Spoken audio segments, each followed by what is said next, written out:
पति के लिए खुद को बदला। सुबह का समय था। मैं सोफे पर बैठ के चाय की चुस्कियों के साथ पेपर पढ़ रहा था। तभी मेरी बेटी, जिसका नाम नाजिया था, वो अपने मम्मी से किसी बात का परमिशन ले रही थी, पर उसकी मम्मी गुस्से में उसे डांट लगा रही थी। जब मैंने ये देखा तो गुस्सा करने का कारण पूछा।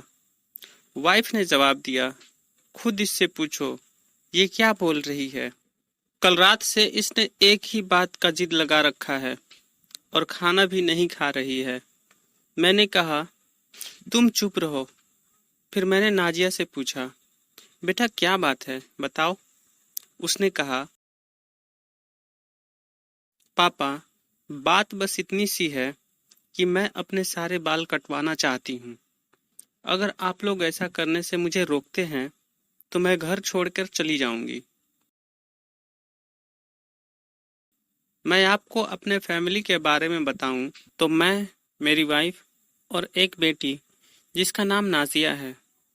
उसने इस साल चार्टर्ड अकाउंटेंट कंपनी की है और उसकी जॉब भी लग गई है। बेटी के जिद के सामने किसी का नहीं चला और मैंने भी बोल दिया, ठीक है, जैसी तुम्हारी मर्जी। अब तुम बड़ी हो गई हो, सेल्फ डिपेंड भी हो, अपने फैसले खुद ले सकती हो। अब मम्मी पापा की बातों को भला क्यों मानोगी। उसने सिर झुकाया और आंखों में आंसू भर के डबडबाते हुए स्वर में कंधे पर सर रख के धीरे से बोली, पापा, आप मेरे हीरो हैं। आज से पहले कभी मैं आपके फैसले के खिलाफ नहीं गई हूँ, ना ही कभी मैंने आपके बताए हुए रास्ते पे चलने में संकोचा है।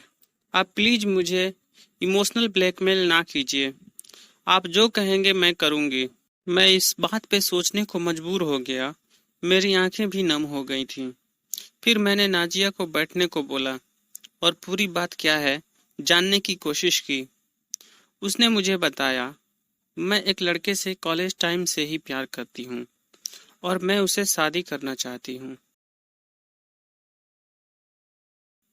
उसका नाम मोहित है। उसे कैंसर हो गया था। उसका इलाज अमेरिका में चल रहा था। अब वो पूरी तरह से ठीक हो गया है, पर उसके बाल नहीं बचे हैं। इस बात से वो बहुत दुखी महसूस करता है। बस ये सोच के मैंने फैसला किया है कि अब से मैं भी पूरी उम्र बाल नहीं रखूंगी। ये सुनकर मुझे अपनी बेटी का त्याग, जिसमें प्यार के प्रति वफादारी और अपने पार्टनर के नक्शे कदम पर पूरी जिंदगी गुजार देना, मैं कुछ देर के लिए निशब्द हो गया। मैं बहुत खुश हुआ। आज मेरी बेटी ने मुझे एक सबक सिखाया कि प्यार के प्रति अगर आप में वफादारी और त्याग हो तो आप पूरी दुनिया को जीत सकते हैं।